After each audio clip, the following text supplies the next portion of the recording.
ஓம் ஸ்ரீ குருப்பியோ நமக. ஓம் சக்தி பராசக்தி. அனைவருக்கும் வணக்கம். ராசி காரகத்துவங்கள் பார்க்க போறோம். காரகத்துவம் அப்படின்னாலே என்ன மீனிங்னு பார்த்தீங்கன்னா குணாதிசயங்கள். ஸோ ஒரு ராசிக்கும் ஒவ்வொரு குணாதிசயம் இருக்கும். அதனாலதான் மனிதன் தன்னுடைய குணத்தில் இருந்து மாறுபடுகிறான். ஒரு மனிதனுக்குரிய குணம் இன்னொருத்தர்கிட்ட இருக்கிறது இல்லை. மேஷ ராசி இது காலபுருஷ தத்துவத்திற்கு முதல் ராசி. இதன் அதிபதி செவ்வாய். உருவம் ஆடு, அங்கம் தலை, பாலினம் ஆண், பஞ்சபூதம் நெருப்பு, எண் ஒற்றைத்தன்மை, தன்மையில் சரராசி, காலம் இறந்த காலம், காலபுருஷ தத்துவத்தில் தர்மத்தை சேர்ந்தது, திசை கிழக்கு, திக்கு கிழக்கு, தமிழ் மாதம் சித்திரை மாதம், வடிவம் குட்டை, நிறம் சிவப்பு, குணம் குரூரம், நோய் உஷ்ணத்தால் ஏற்படக்கூடிய நோய்கள், பிணி பித்தம், மிருகம் 4 கால் மிருகம், உதயம் பிருஷ்டம், செவியின் தன்மை பகல் குருடு, இருப்பிடம் நகரம், பலம் இரவில் பலம், தாது தாதுக்கள், தேசம் பாடலம், நீர்த்தன்மை இல்லை, ஆங்கில பெயர் ஏரிஸ். ராசியின் நாழிகை 4 நாழிகை, சிறிய காடு, மலை, முட்செடிகள் நிறைந்த புதர்கள். ஆட்சிக்கோள் செவ்வாய், உச்சக்கோள் சூரியன், மூல திரிகோணம் செவ்வாய், நட்புக்கோள் குரு, சமக்கோள் சந்திரன் புதன் சுக்கிரன், பகைக்கோள் ராகு கேது, நீசக்கோள் சனீஸ்வரன். நட்சத்திரங்கள் அஸ்வினி 1 முதல் 4 பாதம், பரணி 1 முதல் 4 பாதம், கிருத்திகை 1 பாதம். வேறு பெயர்கள் ஆடு, மை, வருடை, கிடா, தறி, தகரம், கொச்சை, கொண்டல்.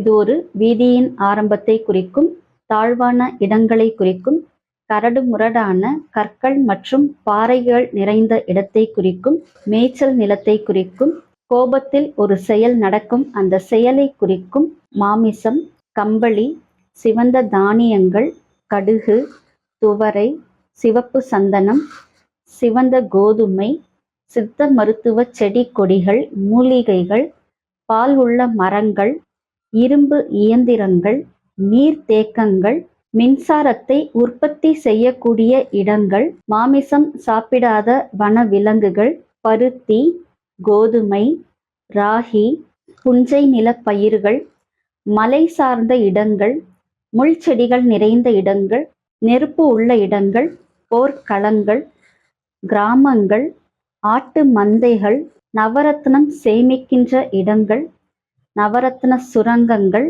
மணல் தரை, முக்கியமாக செம்மண் தரை, கள்ளர்கள் வாழும் பகுதிகள், குதிரை லாயங்கள், உழுத நிலங்கள், ரசாயன பொருட்கள் உள்ள இடங்கள். இது எல்லாமே மேஷ ராசியின் தன்மைகள்ல வரும். அரசு உத்தியோகம், காவல்துறை, இராணுவம், தீ அணைப்புத்துறை, விளையாட்டுத்துறை, பொறியியல் துறைகள் இதில் சேரும். தொழிற்சாலைகளில் பணி செய்வது, இரும்பு சார்ந்த தொழில்கள் செய்வது, நெருப்பு சார்ந்த தொழில்கள் செய்வது, செங்கல் சூளை வைப்பது, மண்பாண்டங்கள் செய்வது, சுரங்கம் சார்ந்த தொழில்கள் செய்வது, அறுவை சிகிச்சை மருத்துவம், ஆயுதங்கள் தயாரிப்பது மற்றும் விற்பனை செய்வது, சமையல் கலை, பூமி சார்ந்த தொழில், விவசாயம் போன்றவை மேஷ ராசியின் தொழில்கள் மற்றும் பணியில் வரும். இவர்கள் ஆதிக்க உணர்வு மிக்கவர்கள், பதவிக்காக எதையும் செய்யக்கூடியவர்கள், பேசும்பொழுது இனிமையாக பேசக்கூடியவர்கள், அகன்ற கண்களை உடையவர்கள். இவர்களுக்கு குழந்தை பிறந்தவுடன் வண்டி வாகனம் அமையும் அமைப்புகள் உண்டு. நரம்பு, இதயம், நுரையீரல் சார்ந்த பாதிப்புகள் இவர்களுக்கு இருக்கும். இவர்களுக்கு அதிகமாக ஆண் குழந்தை பிறக்கும். கருசிதைவும் இருக்குங்க. எதனால அப்படின்னு பார்த்தீங்கன்னா அஸ்வினி நட்சத்திரம் இதுல இருக்கு. அதனால பொதுவாக அஸ்வினி நட்சத்திரத்துல இருந்து ஒரு கிரகம் தசாபுத்தி நடத்தும் பொழுது கண்டிப்பாக கருசிதைவு ஏற்படும். உடம்பில் காயங்கள் வடுக்கள் ஏற்படும். வீட்டில் ஒரு பகுதி செங்கல் தெரிகிற மாதிரி அமைந்திருக்கும். இவர்கள் வீட்டின் முன்பகுதியில் செம்மண் கொட்டி வைப்பது நல்லது. மேஷத்தில் எந்த கிரகம் இருக்கோ அந்த கிரகம் சார்ந்த காரக உறவிற்கு கண்டிப்பாக அறுவை சிகிச்சை நடக்கும். வீட்டின் அருகில் பழமையான வீடோ இல்ல பாழடைந்த வீடோ இருக்கும். வீட்டின் அருகில் அரசாங்க அதிகாரிகளோ இல்லை சீருடை பணியாளர்களோ வசிக்கக்கூடிய வாய்ப்பு இருக்கு. இவர்கள் வைகாசியில் புதுமனை போவது சிறப்பு. இவர்களுக்கு ஆவணி மாதத்தில் திருமணம் செய்வதும் நன்மையை தரும். நீண்ட கழுத்தும் நீண்ட முகமும் உடையவர்கள். நெற்றியில் மச்சம் அப்படி இல்லைன்னா தழும்பு அப்படி ஏதாவது ஒன்று இருக்கும். காம்பவுண்டு பிரச்சனைக்காக பக்கத்து வீட்டுக்காரர்களோடு இவர்களுக்கு பிரச்சனைகள் ஏற்படும். இவர்கள் வீடு கட்டும் பொழுது விழுந்து விட்டு அதற்கு பிறகு திருப்பியும் வீடு கட்டினா ரொம்ப நல்லது. கோவில் கட்டி கும்பாபிஷேகம் செய்யும் பாக்கியம் இவர்களுக்கு உண்டு. ஏன் அப்படின்னா 9வது அதிபதி குருவும் 10ஆம் அதிபதி சனீஸ்வரனும் ஆகும். இந்த 9ம் 10ம் சேர்வது தர்ம கர்மாதிபதி யோகத்துல அமையறதுனால இவர்களுக்கு அது சிறப்பாக இருக்கும். இவர்கள் வீட்டில் பழைய வாகனம் ஒன்று இருக்கும். அது ஓடக்கூடிய அந்த கண்டிஷன்ல இருக்காது. இவர்கள் முதியோர் இல்லம் கட்டுவதற்கு ஆசைப்படக்கூடியவர்கள். அத்தி, மஞ்சனத்தி, இலவஞ்சம்பூ, செம்பருத்தி செடி வளர்ப்பது நன்மையை தரும். சிக்கலான சொத்துக்களை வாங்கினா கூட இவர்களுக்கு அது நன்மையே செய்யும். தலைவலி, வயிற்று வலி, கால்வலி பிரச்சனைகள் இவர்களுக்கு உண்டு. இவங்க வீட்டுக்கு பக்கத்துல ஒரு வீடு பூட்டியே கிடக்கும். அதனால்தான் அது பாழடைந்த வீடு இருக்கும்னு சொல்லியிருக்கோம். தந்தை வழியில ஒரு ஊனம் இருக்கும். இவர்கள் சிகப்பு நிற துணி ஒண்ண கையில வச்சுக்கிறது நன்மை செய்யும். செவ்வாய்க்கிழமை நாய்களுக்கு பிஸ்கட் போடுறது இவர்களுக்கு நன்மைகளை செய்யும். பூர்வீக சொத்து இவர்களுக்கு அனுகூலம் தராது. இவர்களுடைய வீட்டுல அம்மிக்கல், ஆட்டுக்கல், உரல், உலக்கை போன்றவைகள் இருக்கும். இவர்கள் வீட்டுல மண் சார்ந்த பொருட்கள் அதிகமாக இருக்கும். மண்பொம்மை, மண்பாண்டம், மண் தட்டு போன்றவைகள் இருக்கும். இவர்கள் பிறந்த இடம் ஒன்றாகவும் வளர்ந்த இடம் வேறாகவும் இருக்கும். ஒரு சில காலகட்டத்தில் தாய் தந்தையரை பிரிந்து வாழக்கூடிய சூழ்நிலை இவர்களுக்கு உண்டு. வைராக்கியம் மிக்கவர்கள், ஆதிக்க உணர்வு மிக்கவர்கள், குரூரமான எண்ணங்களை கொண்டவர்கள், தாங்கள் முதன்மையாக வருவதற்காக எதையும் செய்யக்கூடியவர்கள், எதையும் செய்துவிட்டு பின் யோசனை செய்பவர்கள், முரட்டுத்தனம் மற்றும் விவேகம் இல்லாத முடிவுகளை எடுக்கக்கூடியவர்கள், துணிச்சல் மிக்கவர்கள், வெளிப்படையான தன்மைகளை கொண்டவர்கள், ஒரு ஒழுங்குமுறையோட இருக்கக்கூடியவர்கள். ஆன்மீகம் அப்படின்றது பார்த்தோம்னாக்கா முதல்ல இவர்களுக்கு தெய்வத்தின் மீது நம்பிக்கை இல்லாமல் இருந்தாலும் வயதான காலத்திற்கு பிறகு இவர்களுக்கு தெய்வத்தின் மீது அதீத நாட்டம் ஏற்படக்கூடிய வாய்ப்பு உண்டு. சுயமரியாதை மிக்கவர்கள். இவர்கள் மது, புகையிலை, போதை வஸ்துக்கள் உபயோகிப்பதையும் சூதாடுவதையும் தவிர்ப்பது நன்மை. ஆராய்ச்சி துறை, எரிபொருட்கள், தத்துவ பொருட்கள், சித்திரம், சிற்ப வேலை, பவழம் இது எல்லாமே மேஷ ராசியாக நாம எடுத்துக்கணும். சிற்றுண்டி சாலை, மாந்திரீகம், விதண்டாவாதம் செய்வது, சிவப்பு நிற பொருட்கள் வியாபாரம் செய்வது, பெயிண்டிங் செய்வது, உரம் சார்ந்த பொருட்கள் சம்பந்தப்பட்டவை இதை விற்பனை செய்வது, உருவாக்குவது எல்லாமே மேஷ ராசிக்காரர்கள். சர்க்கரை ஆலைகளுக்கு தேவையான மூலப்பொருட்களும் டிரான்ஸ்போர்ட் வண்டிக்கு தேவையான உதிரி பாகங்களும் மேஷ ராசியின் தன்மையில வரும். கீரை வகைகள், வெங்காயம், உருளைக்கிழங்கு, பரங்கிக்காய், வெள்ளரிக்காய், கோஸ், பீன்ஸ், அவரைக்காய், எலுமிச்சை, வால்நட், ஆப்பிள் போன்றவை மேஷராசியின் உணவுப் பொருட்கள். காய்ச்சல், தொற்றுநோய், சுவாச கோளாறு, சிறுநீரக கல் அடைப்பு, இரத்த சோகை, தலைவலி, நரம்பு மண்டலம் சார்ந்த நோய், ஆழ்நிலை மயக்கம், நினைவு இழந்த நிலை, மூளை சார்ந்த நோய்கள், மூளையில் இரத்தப்போக்கு, தூக்கமின்மை, உடல் வீங்குதல், தலைவலி, முதுகில் வரும் நீர் சதை, ஒரு பக்க தலைவலி, தலை சுற்றல், மூளைக்காய்ச்சல், வட்டமான இளவழுக்கை இதெல்லாமே மேஷராசியின் தன்மைகளாக வரும். இந்த மேஷராசியில் பிறந்தவர்களுக்கு ஏதாவது ஒரு கட்டத்துல ஆபரேஷன் செய்யக்கூடிய நிலை உருவாகும். எதிலும் நேர்மையாக செயல்படும் தன்மை கொண்டவர்கள், மற்றவர்களுக்கு உதவிகளை செய்யக்கூடிய தன்மை கொண்டவர்கள், உடன் இருப்பவர்களை பற்றி நன்கு அறிந்தவர்கள், நடுத்தர உயரமும் கம்பீரமான தோற்றமும் கொண்டவர்கள், நிமிர்ந்த நடையும் கனிந்த பார்வையும் கொண்டவர்கள். இவர்கள் தீர்க்கமான ஆயுள் உடையவர்கள், தெய்வ பக்தி உடையவர்கள். நிதானம் இவங்க கிட்ட குறைவாகத்தான் இருக்கும். அதனாலதான் எதையும் சிந்தித்து செயலாற்றும் தன்மை இவர்களுக்கு இருக்காது. எதிலும் விவேகம் இல்லாத அவசரத்தனமான முடிவுகளை எடுத்து பின் அதை சிந்தித்து வருந்தக்கூடியவர்கள். இந்த சூரியன் அஸ்வினி நட்சத்திரம் 3ஆம் பாதம் 10 டிகிரியில உச்சம் ஆகிறதுனால இவர்களுக்கு நிர்வாக திறமை இயல்பாகவே இருக்கக்கூடியவர்கள், ஒளிவு மறைவு இன்றி பேசக்கூடியவர்கள், வாக்கு சாதுரியம் மிக்கவர்கள். இவர்களுக்கு நகைச்சுவை உணர்வு அதிகமாக இருக்கும். பல் சார்ந்த பிரச்சனைகள் இவர்களுக்கு இருக்கும். இவர்கள் தாங்கள் யூஸ் பண்ணக்கூடிய அந்த டூத் பிரஷ்ஷை அடிக்கடி மாற்றக்கூடியவங்களாக இருப்பாங்க. ஏதாவது ஒரு நோய் வந்துருச்சு அப்படின்னா அதை நினைத்து பயப்படக்கூடியவர்கள் இவர்கள். ஆரோக்கிய சார்ந்த விஷயத்துல ரொம்ப பயம் ஜாஸ்தி. அதனால இது ஒத்துக்காது அப்படின்னா அது வேணான்னு சொல்லி ஒதுக்கக்கூடியவங்க. இது வேண்டாம், இது உங்களுக்கு ஒத்துக்காதுன்னு சொன்னீங்கன்னா அதை ஒதுக்கக்கூடியவர்கள். அமைதியான தோற்றம் இருந்தா கூட இவங்க தன்னை சுற்றி என்ன நடக்குது அப்படின்றத கூர்ந்து கவனிப்பாங்க. ஆனா அவங்க கவனிக்கிறது நம்மளுக்கு தெரியாத அளவுக்கு கவனிப்பாங்க. சிக்கனவாதியாகவும் இருக்கக்கூடியவர்கள். பொது அறிவு அதிகமாக இருக்கும். எதுவுமே பட்டுன்னு பேசிடுவாங்க. எந்த ஒரு பொறுப்பையும் ஏற்க மாட்டாங்க. ஆனா பொறுப்பு அப்படின்னு எடுத்துக்கிட்டாங்க அப்படின்னா அதை முடிக்கும் ஆற்றல் இவர்களுக்கு உண்டு. தற்பெருமை கொண்டவர்கள். தன்னுடைய கொள்கையில பிடிவாதத்தோடு இருப்பாங்க. உலகில் நம்பர் 1 காரியவாதி யார் அப்படின்னு பார்த்தீங்கன்னா மேஷராசிக்காரர்கள் தான். தன் காரியத்திற்காக எதையும் செய்யக்கூடியவர்கள். செவ்வாய் அதிபதி அப்படின்றதுனால விளையாட்டின் மேல் ஆர்வம் அதிகமாக இருக்கும். அதனால இவங்க விளையாட்டுத் துறையில ஒரு மிக சிறந்த நிலையை அடையக்கூடியவர்களாக இருப்பார்கள். தந்தையோடு கருத்து வேறுபாடு உள்ளவர்கள். இவர்களுடைய சகோதரர்களோடு இவர்களுக்கு ஒற்றுமை இருக்காது.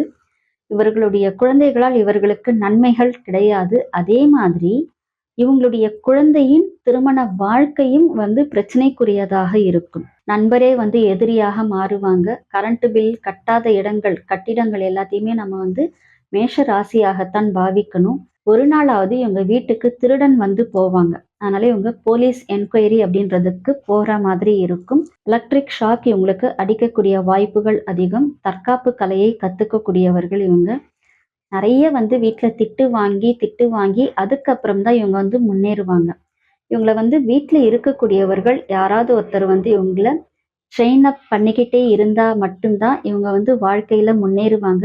ஏன் அப்படின்னா ஆடு தான் போற போக்குல ஏதோ ஒன்று அப்படியே போயிட்டே இருக்கும்.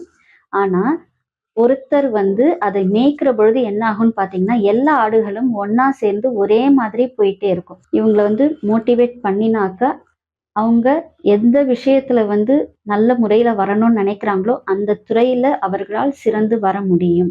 இவங்க வீட்டுல தையல் மிஷின் இருக்கும். ஆனா அதை உபயோகப்படுத்த மாட்டாங்க.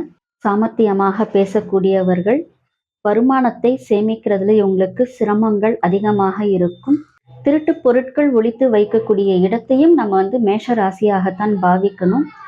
சிலிண்டர் கசிவுனால விபத்துக்கள் ஏற்படும். பாழடைந்த மண்டபங்கள், பராமரிக்க முடியாத கட்டடங்கள், பராமரிப்பு இல்லாத கட்டிடங்கள், வௌவால் உள்ள வீடுகள் எல்லாமே பார்த்தீங்கன்னாக்கா அதாவது அந்த வீட்டை நம்ம அனுபவிக்கவே இயலாது. இந்த மாதிரியான இடங்கள் எல்லாமே மேஷ ராசியாக தான் நம்ம எடுத்துக்கணும். பழைய வண்டி அல்லது வாகனம் இவர்களுடைய வீட்டில் பராமரிப்பு இன்றி இருக்கும்.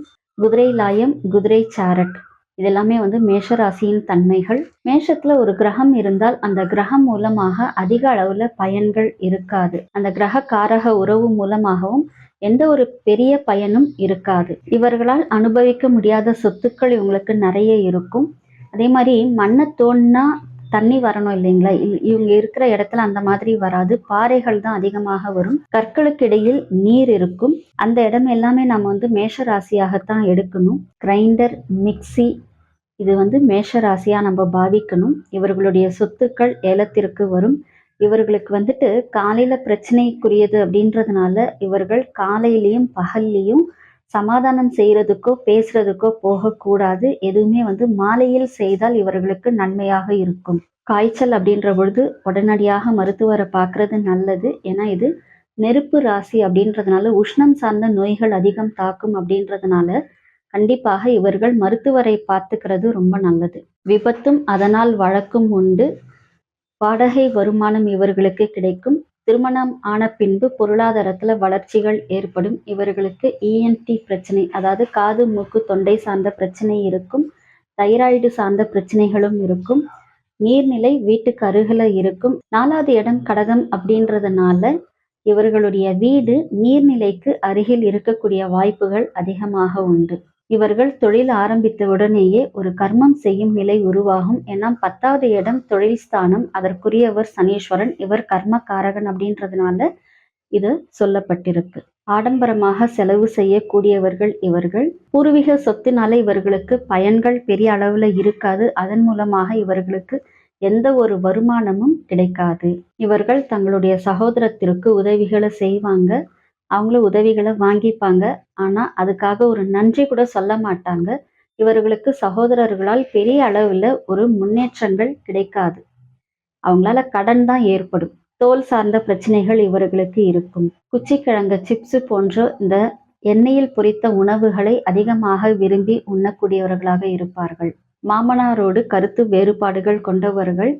அதுபோக இவங்களுக்கு பார்த்தீங்கன்னா, எப்பயுமே டாக்குமெண்ட் பிரச்சனை இருக்கும். அதுலயும் இவர்கள் யாருக்காவது ஜாமீன் கையெழுத்து போட்டு, அதனால இவங்களாகவே வாலண்டியரா போய் பிரச்சனையில சிக்கிக்கொள்ளக்கூடிய நிலையும் உருவாகும். அதனால இவங்க யாருக்கும் ஜாமீன் கையெழுத்து போடக்கூடாது. 40 வயதிற்கு மேல வீடு, வாகனம், யோகம் அமையும். தந்தைக்கு இதய பிரச்சனை இருக்கும். தாய்க்கு முன்னாடியே தந்தை இறந்து போகக்கூடிய சூழ்நிலை இவர்களுக்கு உண்டு. இவருடைய தாத்தா புகழ்மிக்கவராக இருந்திருப்பார். ரகசியம் காப்பவர்கள். அதுபோக இவர்களுக்குள்ளேயே ஒரு ரகசியம் ஒளிந்திருக்கும். அதை பத்தி இவங்க யார்கிட்டயும் சொல்லவே மாட்டாங்க. இவர்கள் சாப்பாடு பிரியர்களாகவும் இருக்கக்கூடியவர்கள். சுட தண்ணி அதிகமாக குடிக்கக்கூடியவர்கள். இவங்களுக்கு எதுவுமே சூடா இருந்ததுனாலும் பிடிக்கும். அடிக்கடி இடமாற்றம் ஏற்படும். மலச்சிக்கல் இருக்கும். உத்தியோகத்துல மேலதிகாரியினுடைய தொல்லைகள் இவர்களுக்கு இருக்கும். பதவி உயர்வுக்கு பாத்தீங்கன்னா தடை ஏற்படும். கணவன் மனைவி உறவுல பிரிவுகள் ஏற்படும். ஒத்துமையா இருந்தாங்க அப்படின்னா உடல் நலத்துல ஆரோக்கியத்துல பிரச்சனைகள் ஏற்படும். தன்னுடைய புத்திசாலித்தனத்தினால தொழிலை திறம்பட நடத்தக்கூடியவர்களாக இருப்பாங்க. இவங்களுடைய தொழில்ல வேற யாராவது குறுக்கிட்டாங்க அப்படின்னா இவங்களுக்கு அது பிடிக்காது. ஒரு முறையாவது வாழ்வில் இவர்கள் காணாமல் போய் திரும்பி வந்திருப்பாங்க. தாயன்பை மிகுதியாக பெற்றவர்கள். அதே தாய் அன்புனால இவர்களுக்கு அதீத பிரச்சனைகளும் வரும். ஏன் அப்படின்னா இந்த ராசி அதிபதி செவ்வாய் கடகத்துல நீச்சம் ஆகிறதுனால அது பிரச்சனைகளை உருவாக்கும். தலைவலி, உஷ்ணம் சார்ந்த பிரச்சனைகளும் மற்றும் கண்ணுக்கு கண்ணாடி போடுற பிரச்சனைகள் இவர்களுக்கு உருவாகும். ஏன் அப்படின்னா ராசி அதிபதி செவ்வாய் ஆட்சி மற்றும் மூல திரிகோணம் மேஷத்துல, சூரியன் உச்சம். இது ரெண்டுமே நெருப்பு ராசிகள் அப்படின்றதுனால இந்த பிரச்சனைகள் ஏற்படும் இவங்களுக்கு. இவர்களுக்கு தனயோகம் அதிகமாக இருந்தாலும் அதீத ஆடம்பர செலவுகளை செய்வாங்க. எதனால அப்படின்னா 2ஆம் அதிபதியே 12ல உச்சம் ஆகிறாரு. 12 அப்படின்றது விரயஸ்தானம் அப்படின்றதுனால இவர்களுக்கு இந்த ஆடம்பர பொருட்களால விரயங்கள் ஏற்படக்கூடிய வாய்ப்புகள் அதிகமாக இருக்கும். வீடு, மனை, வாகனம் இது போன்ற விஷயங்களால இவர்களுக்கு வருமானம் வரக்கூடிய வாய்ப்புகள் அதிகம். ஏன் அப்படின்னா 4ஆம் அதிபதி சந்திரன் 2ல உச்சம் ஆகிறதுனால அது வாக்குதான குடும்பஸ்தானம் அப்படின்றதுனால இவர்களுக்கு அதன் மூலமாக வருமானம் வரும் வாய்ப்புகள் உண்டு.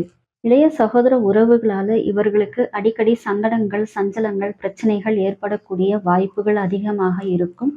ஏன் அப்படின்னா இளைய சகோதரத்திற்கான அந்த ஸ்தானம் புதன். புதன் 6க்கும் அதிபதி ஆகிறதுனால அவர்களால இவர்களுக்கு சண்டைகள் ஏற்படும். அது போக அவங்களாலேயே இவர்களுக்கு கடன் அதிகமாக ஏற்படக்கூடிய வாய்ப்புகளும் அமையும். இவங்களுக்கு வாகன யோகம் அமைந்தாலும் இவங்க என்ன பண்ணணும் அப்படின்னா அதை செல்ஃப் டிரைவிங் பண்ணக்கூடாது. ஏன் அப்படின்னா இவர்களுக்கு 2க்கும் 7க்கும் உரிய அதிபதி சுக்கிரன். 2ம் 7ம் இவங்களுக்கு பார்த்தீங்கன்னாக்கா மாரகஸ்தானம். அது போக செவ்வாய் 4ல நீச்சம். அது வாகனம் சார்ந்த இடத்திற்கான இடம் அப்படின்றதுனால இவர்கள் செல்ஃப் டிரைவிங் பண்ணுவது கூடாது. இந்த மேஷ ராசிக்காரர்களுக்கு பார்த்தீங்கன்னா நுரையீரல் சார்ந்த பிரச்சனையும் சுவாச கோளாறுகளும் மற்றவங்களோட அதிகமா இருக்கும். எதனால அப்படின்னா இந்த ராசி அதிபதியே கடகத்துல போய் நீச்சம் ஆகிறதுனால அது அந்த நுரையீரல் சார்ந்த இடம் அப்படின்றதுனால இவர்களுக்கு அந்த நோய் கொஞ்சம் தாக்குதல் அதிகப்படியாக இருக்கும். நரம்பு தளர்ச்சியும் தோல் உபாதையும் இவங்களுக்கு இருக்குங்க. எதனால அப்படின்னா புதன் 6ஆம் அதிபதி. இந்த 6 அப்படின்றது வம்பு வழக்கிற்கான ஸ்தானமும் கூட. ருண ரோக சத்ரு ஸ்தானம்னு சொல்லுவோம். மேஷ ராசியில் வரக்கூடிய அரசியல்வாதிகளுக்கு பத்திரிகைக்காரர்கள் மூலமாக நிறைய பிரச்சனைகள் ஏற்படுவதற்கான காரணம் பார்த்தீங்கன்னாக்கா புதன் 6ஆம் அதிபதி. புதனை பத்திரிகைக்கு காரகம் அப்படின்றதுனாலையும் புதன் வித்தை காரகன், அறிவு காரகன் அப்படின்றதுனால புத்திசாலித்தனம் மிக்க எதிரிகள் இவர்களுக்கு உருவாகக்கூடிய வாய்ப்புகள் அமையும். இவர்களுடைய மனைவி அழகா இருப்பாங்க. அவங்க மூலமாக இவர்களுக்கு யோகம் அதிகமாக இருக்கும். ஏன் அப்படின்னாக்கா 2ஆம் அதிபதி 7ஆம் அதிபதி சுக்கிரன். அதனால அவர்கள் மூலமாக இவர்களுக்கு தனயோகம் ஏற்படக்கூடிய வாய்ப்பு இருக்கு. இந்த வாய்ப்பு இருந்தாலும் இவர்கள் அதே மனைவிக்காக அதிகமாக செலவு செய்யக்கூடிய சூழ்நிலையும் உருவாகும். ஏன் அப்படின்னா 12ல சுக்கிரன் உச்சம் அடைகிறதுனால அது விரயஸ்தானம் அப்படின்றதுனால இவர்களுக்கு மனைவிக்காக செலவு பண்ணக்கூடிய சூழ்நிலை உருவாகும். என்னதான் அழகான மனைவி இருந்தாலும் இவர்களுக்கு மற்றொரு இணையை தேடும் வாய்ப்பு அதிகமாக இருக்கும். ஏன் அப்படின்னா 11ஆம் அதிபதி சனீஸ்வரன் 7ல உச்சம் ஆகிறதுனால 11ஆம் இடம் என்பது 2வது துணை அப்படின்றதுனால இவர்களுக்கு அது அமையறதுக்கான வாய்ப்புகள் உண்டு. ஆவேசம், ஆத்திரம், முரட்டுத்தனமான முடிவுகள் எடுக்கிறது, விஷமா இருந்தாலும் அதை விரும்புறது, தன்னுடைய முடிவை தானே தேடிக்கொள்வது, இதெல்லாமே இந்த மேஷ ராசிக்காரர்களுக்கு ஏற்படும். ஏன் அப்படின்னா இந்த ராகு கேதுக்கள் 8ல உச்சம் ஆகிறதுனால அவங்களுக்கு அந்த விஷம் சார்ந்த விஷயங்களும் ஏற்படும். தந்தையால் பெரும் யோகங்களை பெறக்கூடியவர்கள், ஆனால் அதே தந்தையை திருமணத்திற்கு பின்பு கவனிக்காம விடுறதும் இவங்களுடைய இயல்பாக இருக்கும். எதனால அப்படின்னா ராசியில சூரியன் உச்சம் அப்படின்றதுனால அவரால் யோகங்களை பெறக்கூடியவர்கள். அதே ராசியிற்கு 7ல சூரியன் நீசம் அடைகிறதுனால மனைவி வந்த பின் தந்தையை புறம் தள்ளி விடுவார்கள். மென்மையான சுபாவமும் ஆன்மீகத்துல அதிக ஈடுபாடும் நல்ல தர்ம சிந்தனை உள்ள தந்தையும் இவர்களுக்கு இருக்கக்கூடியவர்கள். அதே மாதிரி எந்த ஒரு செயலையும் நல்லபடியாக செயல்திறன் ஆற்றுவதில் இவர்களுக்கு இணை இவர்கள் தான். ஏன் அப்படின்னா ராசி அதிபதி 10ல் உச்சம் அடைகிறதுனால இவர்கள் எதையும் ஒரு இராணுவத்தின் ஒழுங்கு தன்மையோடு எதையும் செய்யக்கூடிய செயலாற்றல் மிக்கவர்கள். இவங்க சிறந்த அதிகாரியாகவும் சிறந்த நிர்வாகியாகவும் மட்டும்தாங்க இருக்க முடியும். இவங்களால சிறந்த முதலாளியா இருக்க முடியாது. எதனால அப்படின்னா இந்த சிறந்த முதலாளிக்கு 10ஆம் அதிபதி நல்லா இருக்கணும். அந்த 10ஆம் அதிபதி சனீஸ்வரன் இந்த ராசியில நீசம் ஆகிறதுனால இவர்களால ஒரு சிறந்த முதலாளியாக இருக்க முடியாது. தன் விருப்பத்திற்காகவும் அதிகார மிக்க பதவிகளுக்காகவும் தன்னுடைய சுய லாபத்தை இழக்கக்கூடியவர்களாக இவங்க இருப்பாங்க. எதனால அப்படின்னு பார்த்தீங்கன்னா 11ஆம் அதிபதி சனீஸ்வரன் மேஷ ராசியில் நீசம் அடைகிறதுனால இவர்களுக்கு இந்த தன்மை சேரும். மேஷ ராசியில் பிறந்தவர்கள் பொதுவாக மலை மேல் இருக்கும் முருகனை வழிபாடு செய்வதன் மூலமாக இவர்களுக்கு அதீத நற்பலன்கள் உண்டாகும்.